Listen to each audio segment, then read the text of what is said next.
இங்கிலாந்துக்கு எதிராக ராஞ்சியில் நடந்துட்டு வர்ற 4வது டெஸ்ட் கிரிக்கெட் போட்டியில் 192 ரன்ஸை இந்தியா சேசிங் செஞ்சுட்டு வர்றாங்க.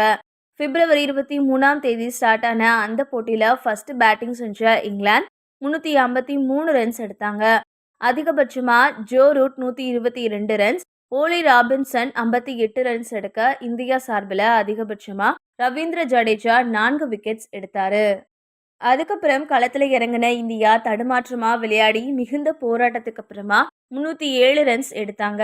அதிகபட்சமா ஜெய்ஸ்வால் 73 ரன்ஸ், துருவ் ஜுரேல் 90 ரன்ஸ் எடுக்க இங்கிலாந்து சார்பில் அதிகபட்சமா சோயப் பசீர் 5 விக்கெட்ஸ் வீழ்த்தினாரு.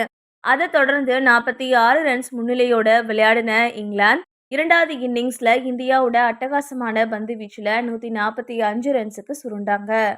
அதிகபட்சமா ஜாக் ராவ்லி 60 ரன்ஸ் எடுக்க இந்தியா சார்பில் அதிகபட்சமா அஸ்வின் 5 விக்கெட்ஸ், குல்தீப் யாதவ் 4 விக்கெட்ஸ் எடுத்தாங்க.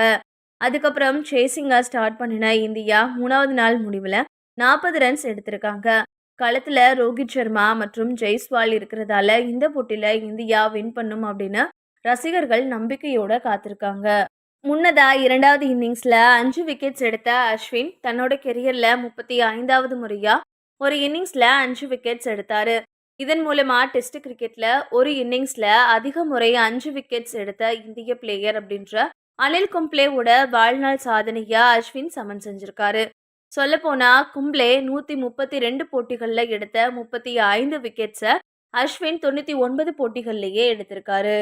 இந்த நிலைமையில தன்னை விட வரும் காலங்களில் அஸ்வின் அதிக 5 விக்கெட்ஸ் எடுத்து சாதனை படைக்க வேணும் அப்படின்னு அனில் கும்ப்ளே மனதார பாராட்டியிருக்காரு. இது பத்தி அவர் ஸ்போர்ட்ஸ் 18 தொலைக்காட்சியில என்ன பேசியிருக்காருன்னா, இது அஸ்வினோட நல்ல முயற்சி. இந்த தொடர்ல அஸ்வின் பெரிய தாக்கத்தை ஏற்படுத்தல அப்படின்னு பேச்சுக்கள் இருந்துச்சு. ஆனா இந்த தொடரோட வெற்றியாளரை தீர்மானிக்கக்கூடிய இன்றைய முக்கியமான நாள்ல அவர் பெரிய தாக்கத்தை ஏற்படுத்தியிருக்காரு.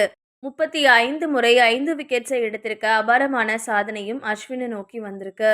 ஏன் கூட அவர் இருக்கிறத பார்த்து மகிழ்ச்சியா இருக்கு. கண்டிப்பா அவர் இதையும் தாண்டி போவார் அப்படின்னு என்னால சொல்ல முடியும். இன்னும் நிறைய போட்டிகள்ல விளையாட போற அவரு இந்தியாவுக்கு நிறைய போட்டிகள்ல வெற்றியை வாங்கி கொடுப்பார் அப்படின்னு சொல்லியிருந்தாரு.